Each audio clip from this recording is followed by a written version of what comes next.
since we looked at the responsibilities of a business towards the community, to shareholders, employees, one question that comes into mind is, why should the business actually do all this?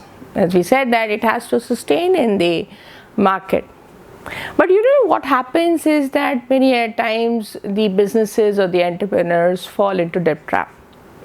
And that is where the corporate misconduct actually comes into play. These are nothing but unethical practices such as lying, deceit, bribery, coercion, which actually lead to something called the malpractices that are prevalent in the corporates. Main reason, basically, there are poor leadership as one of the major reasons, need to actually have meet goals, certain other goals, lack of management support, and many other reasons which actually lead to corporate misconduct. And this actually leads to the downfall of businesses. When the downfall happens, who loses? The shareholders loses. And who is the biggest loser among the shareholders? The small investors, because they have very little money. They invested in that company to actually reap better returns which are greater than the FD. They lost out. So what the government actually does is it actually protects those small investors by ensuring that there are laws which deal with these practices and ensure that they are not happening in the corporate world. And these laws are known as corporate governance. What do they focus on? They focus on the internal structure of the company, the rules for declaration of dividend, the control of management, creation of independent committees, creation of board of directors. Very important. The board of directors are the ones which actually form a bridge between the shareholders and the company. They are the ones, they are actually appointed by the shareholders, because shareholders cannot know everything about the company. It is the board of directors who are directed by the shareholders to actually run the company on their behalf and to let them know what is happening. So the board of directors play a very crucial role. And these corporate governance requirements include what? They include the rights of the shareholders, the right to be treated equally, whether you're a large shareholder or a small shareholder.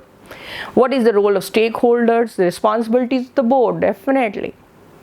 Because it goes without saying, the board is responsible toward the shareholders. So shareholders actually make sure that you actually keep a tab. The board of directors keep a tab on what is happening in the company. If there's a fire in the factory, they need to be informed. If there is a loss happening in the company, they need to be informed. So a doctrine of transparency is actually indoctrined in the whole system as such. So what has led to the growth of corporate governance in India? Many things. Competition, very important. New players are coming in. Again, foreign portfolio investors are coming in. There is a lot of media influence of banks and financial institutions. Why banks and financial institutions? Because these are the ones who are actually giving the loans. It is their money also. It is not only the shareholders' money, it is their money also, because the companies don't just operate on shareholders' money. So they play a very important role. They demand the transparency. They want that whatever is happening, it needs to be told. And full capital account convertibility, which means that today one has to actually, if one has to travel, one can actually easily just take dollars and go ahead. This was not the case before the liberalization era. What is the future of corporate governance in India? Again, there is a long way to go, but nonetheless, the bankruptcy laws have to improvise. There is a lacuna in that. Indian accounting standards have to come up. GAAP standards are universally practiced all over the world, so India has to come up with that. Indian stock markets are still, run very inefficiently, and now the inefficiency has crept in more because of the use of artificial intelligence bots actually running the game.